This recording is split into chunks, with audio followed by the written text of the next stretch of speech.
오늘 예배에 참석하신 모든 분들을 다시 한번 환영합니다. 오늘 말씀을 통해서 변화되는 놀라운 시간 되시기를 바랍니다. 오늘 말씀은 창세기 50장 19절로 21절 말씀입니다. 요셉이 그들에게 이르되 두려워하지 마소서. 내가 하나님을 대신하리이까. 당신들은 나를 해하려 하였으나 하나님은 그것을 선으로 바꾸사 오늘과 같이 많은 백성의 생명을 구원하게 하시려 하셨나니 당신들은 두려워하지 마소서.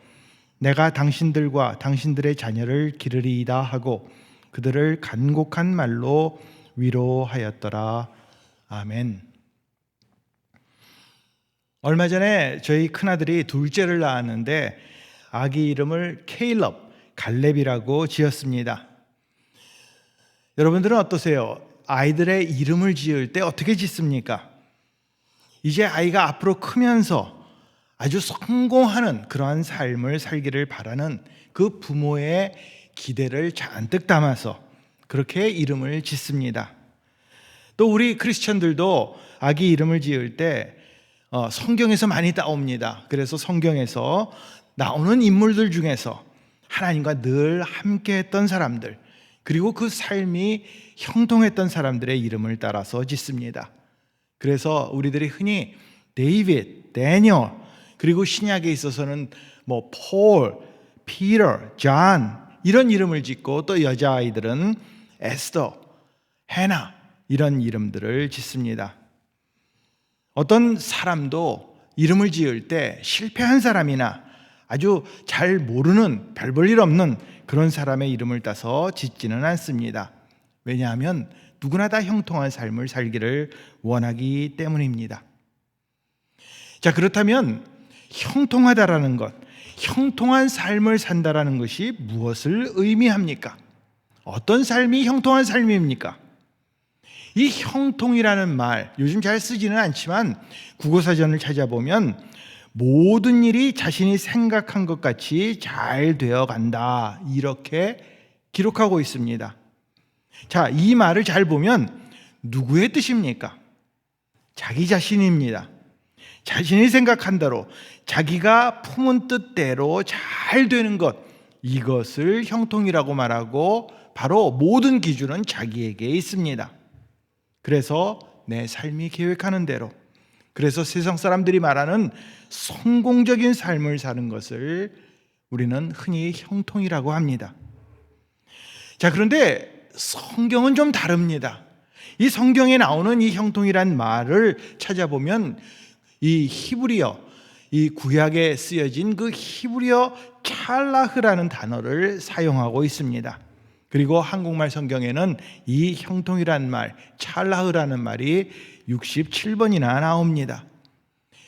이 단어의 뜻 역시 이것도 마찬가지로 형통하다, 돌진하다, 앞으로 나아가다, 번성하다, 발전하다, 성공하다라는 그런 의미를 갖고 있는 것은 사실입니다. 그러나 조금 다릅니다.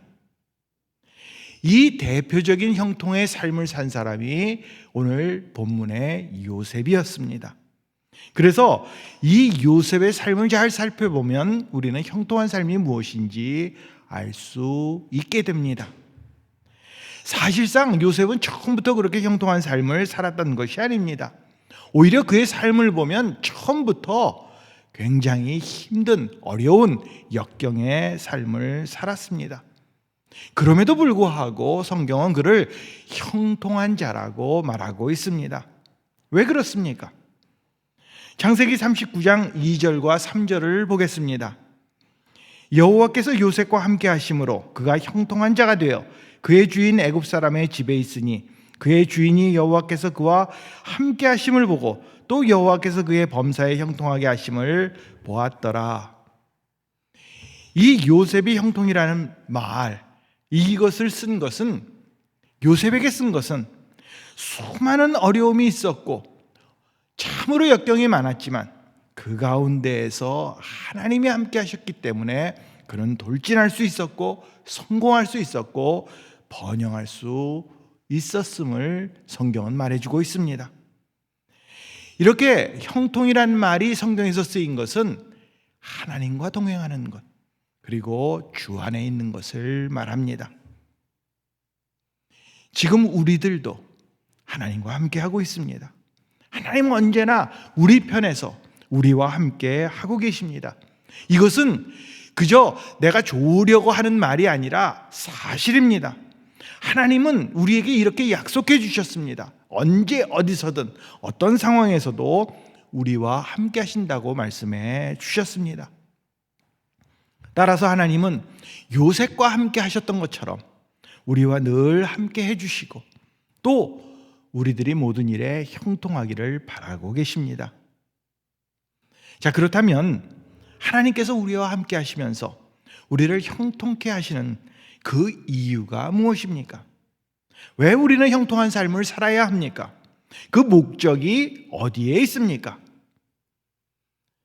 우리가 다 부자가 되고 모든 일에 성공하고 모든 사람들보다 더 높은 자리에 올라가고 또 자녀들이 원하는 학교에 다 들어가고 좋은 직장을 얻고 그리고 우리들이 늘 건강해서 뭐 코로나 바이러스나 독감이나 어떤 것이 오더라도 감기 하나 걸리지 않는 것, 바로 그렇게 살기 위해서입니까? 그렇지 않습니다. 하나님은 우리에게도 고난을 주십니다. 실망과 배신도 당할 때가 있습니다. 억울함을 당할 때도 있고 절망할 때도 있고 가난도 주시고 슬픔도 허락해 주십니다. 아프기도 합니다. 그러나 그 모든 실패와 고난을 통해 하나님께서는 우리들이 형통한 삶을 살 수 있도록 만들어 주십니다. 하나님은 참으로 요셉을 형통한 사람으로 만들어 주셨습니다. 그 목적이 어디에 있습니까? 왜 우리는 지금 요셉처럼 형통한 삶을 살아야 합니까? 오늘 말씀은 우리들이 이 땅에 살면서 우리들이 왜 형통한 삶을 살아야 하는지, 그 형통의 목적이 어디에 있는지를 세 가지로 말씀해 주고 있습니다. 첫 번째로, 우리는 하나님의 주권을 보여주기 위해 형통해야 합니다. 오늘 우리가 읽은 말씀은 요셉이 자신의 아버지 야곱의 장례식을 마치고 나서 바로 그 직후에 일어났던 일을 이야기하고 있습니다. 과거의 형들 요셉을 아주 시기하고 미워했습니다. 그래서 죽이려고까지 했습니다. 그런데 이제 아버지는 돌아가셨고 동생 요셉은 애굽의 총리 대신이 되었기 때문에 이제 동생이 두려워졌습니다. 그래서 동생에게 무릎을 꿇고 용서를 빕니다. 바로 그때 요셉은 용서를 구하는 형들에게 무엇이라고 말하고 있습니까? 19절을 봅니다. 요셉이 그들에게 이르되 두려워하지 마소서, 내가 하나님을 대신하리이까. 자, 지금 그들이 살고 있는, 그리고 요셉이 총리가 된 바로 그 애굽은 아주 초강대국이었습니다. 애국은 주기적으로 범람하는 그 나일강 때문에 땅이 비옥해서 아주 많은 농작물들을 갖고 있었습니다. 그리고 인구가 많았습니다. 그리고 우리들이 잘 아는 대로 피라밋을 세우고 또 측량을 잘하고 수학을 잘하고 문서 기록들을 아주 잘하는 아주 발전된 그러한 강대국이었습니다. 그리고 여러분도 아시겠지만 애굽은 사막으로 둘러싸여 있기 때문에 외부의 적이 그렇게 쉽게 쳐들어오지 못합니다. 그래서 언제나 안정적이었습니다. 아주 일찌감치 고대 국가로, 거대한 나라로 발전해 왔습니다. 바로 이런 나라의 총리가 바로 요셉이었습니다. 창세기 41장 41절로 44절을 보겠습니다. 바로가 또 요셉에게 이르되 내가 너로 애굽 온 땅을 총리하게 하노라 하고 자기의 인장 반지를 빼어 요셉의 손에 끼우고 그에게 세마파 옷을 입히고 금사슬을 목에 걸고 자기에게 있는 버금 수레에 그를 태우매 무리가 그 앞에서 소리 지르기를 엎드리라 하더라. 바로가 그로 애굽 전국을 총리하게 하였더라. 바로가 요셉에게 이르되 나는 바로라. 애굽 온 땅에서 내 허락 없이는 수족을 놀릴 자가 없으리라 하고, 이 초강대국 애굽의 최고 통치권자는 왕입니다. 그런데 그 왕을 대행할 수 있는, 대신해서 모든 것을 할 수 있는 사람이 바로 총리입니다. 그것을 요셉이 맡게 되었습니다. 왕은 직접 그 자신의 반지를, 인장 반지를 빼어 요셉에게 끼워 주었습니다. 바로 이것은 나와 동일한 그러한 권위를 부여해 준다는 뜻입니다. 이제 애굽 땅에서 그 어떤 사람도 요셉의 허락 없이는 아무것도 할 수 없다는 그러한 상징적인 의미가 있었습니다.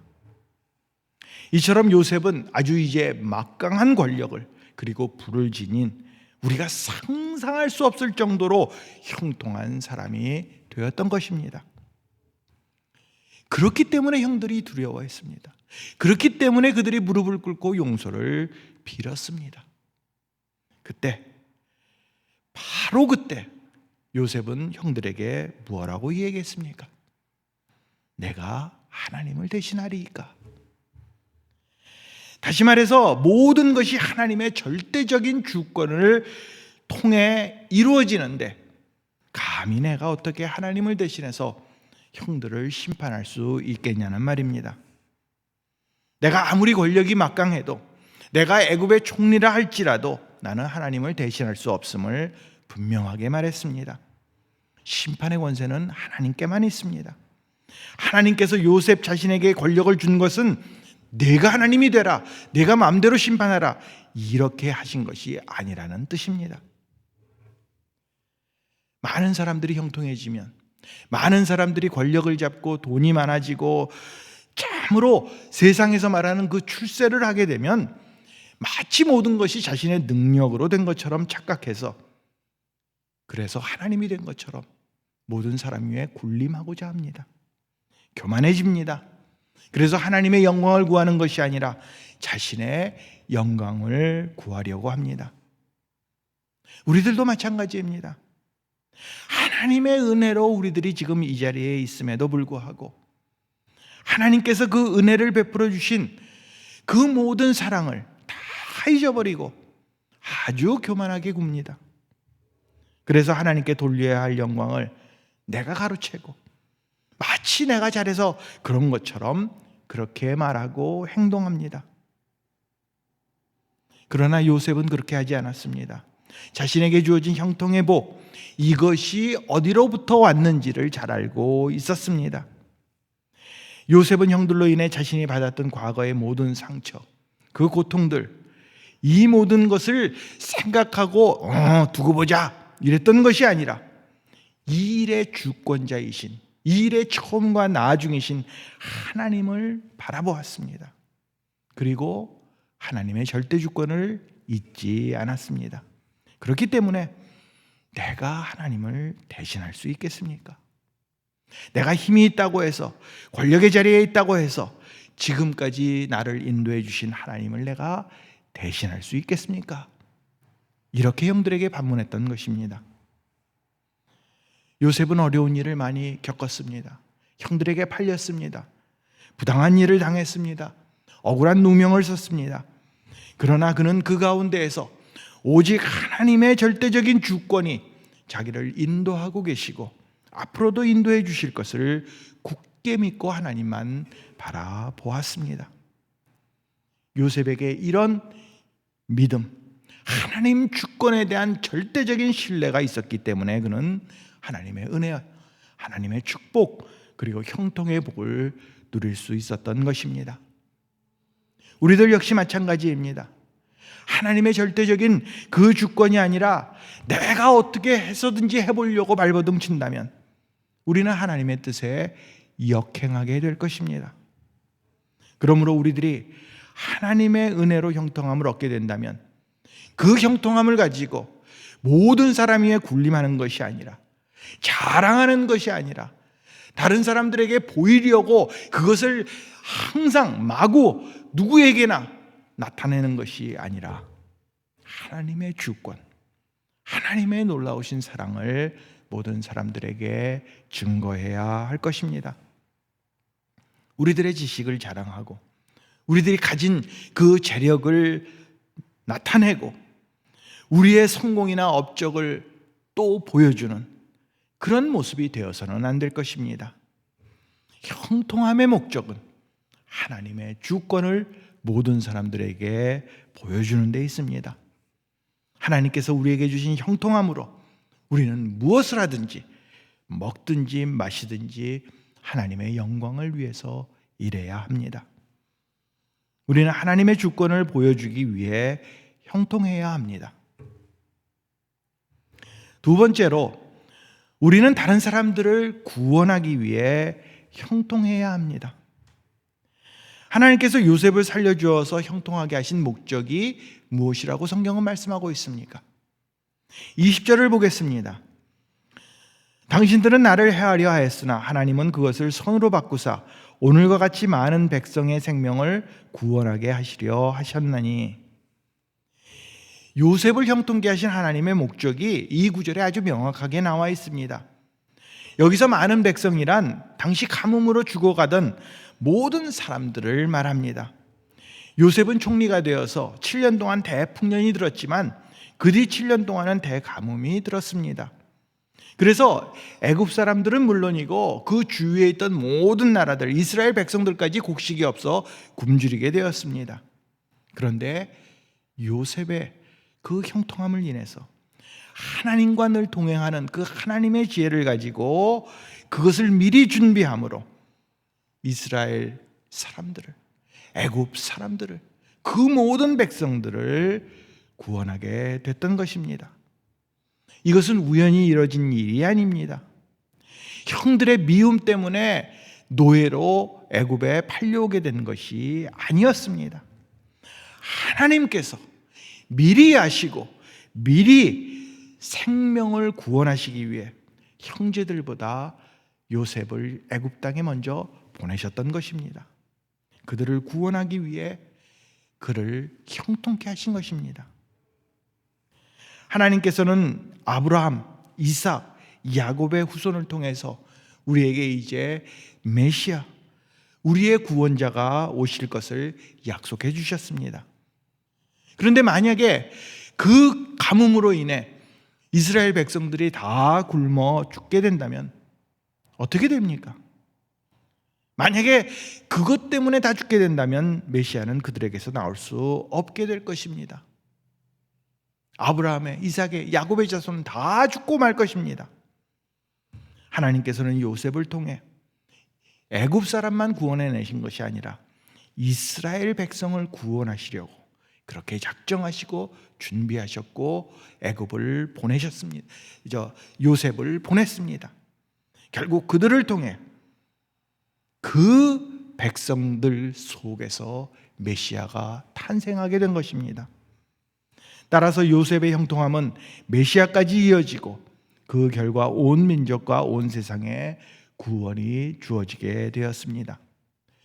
요셉은 참으로 억울한 세월을 오랫동안 보냈습니다. 종살이도 하고 또 감옥살이도 했습니다.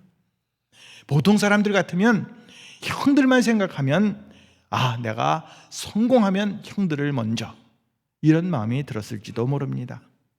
그러나 요셉은 형들이 자신에게 행했던 모든 일들, 자기를 죽이려 했던 그 나쁜 의도까지도 하나님께서 선으로 바꿔주심을 믿었습니다. 하나님께서 모든 생명을 구원하시기 위해 나를 형통케 하셨다, 이것을 잘 알고 있었던 것입니다. 하나님은 이처럼 우리를 통해 다른 사람들을 살리기를 원하십니다. 영혼을 구원하는 일, 하나님께서 기뻐하시는 일입니다.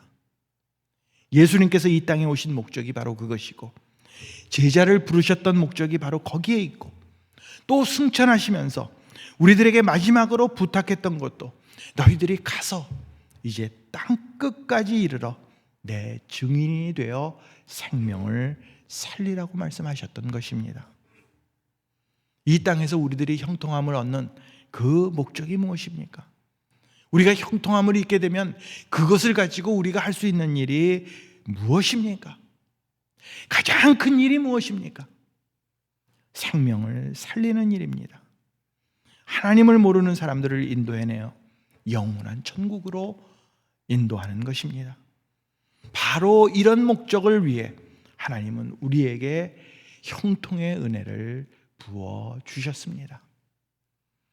우리는 형통함을 통해 생명을 구해야 합니다. 세 번째로, 우리는 축복의 통로가 되기 위해 형통해야 합니다. 21절을 봅니다. 당신들은 두려워하지 마소서.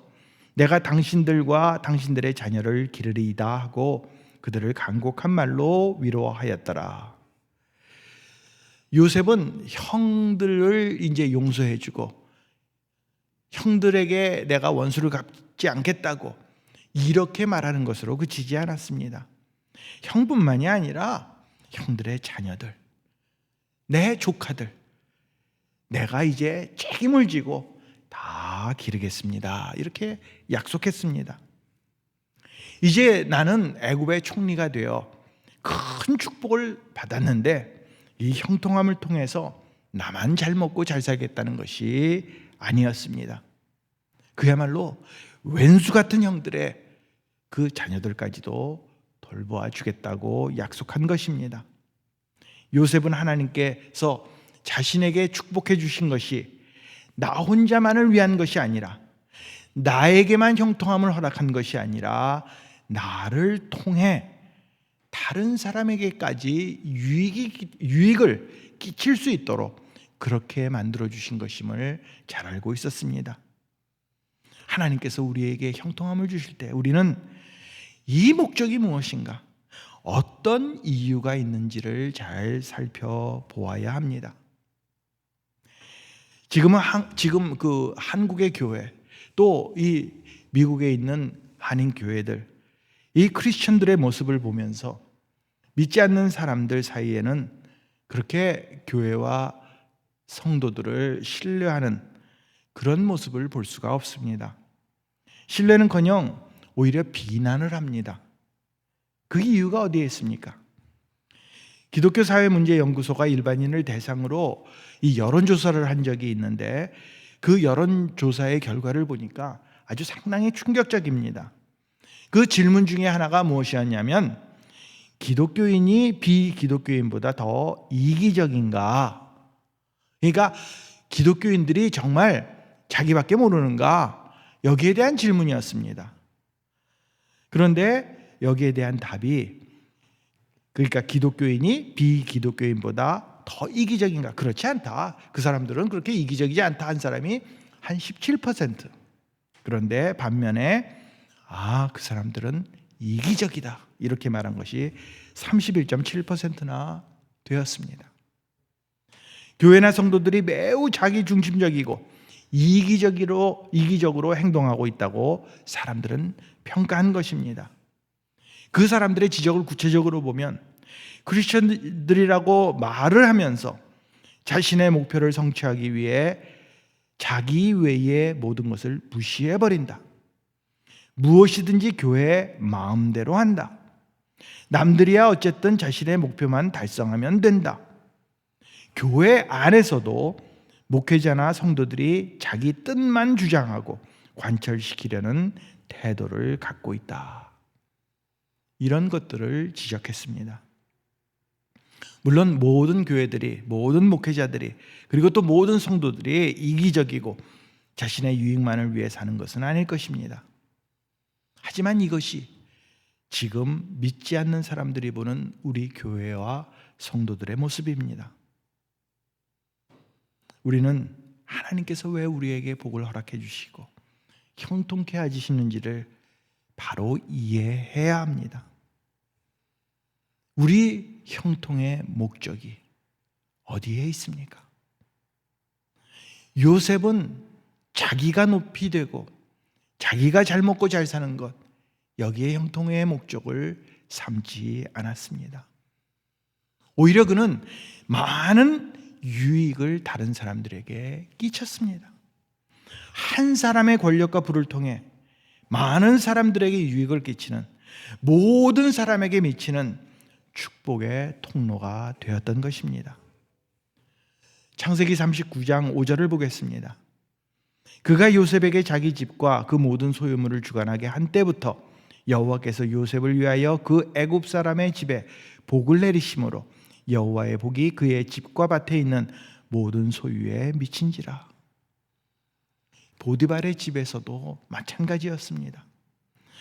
하나님께서 한 사람을 통해 그 결과, 그 주인, 그 집에 속한 모든 것들 큰 복을 받게 된 것입니다. 이렇게 하나님의 사람, 하나님께서 형통케 하시는 사람은 자신만이 복을 받는 것이 아닙니다.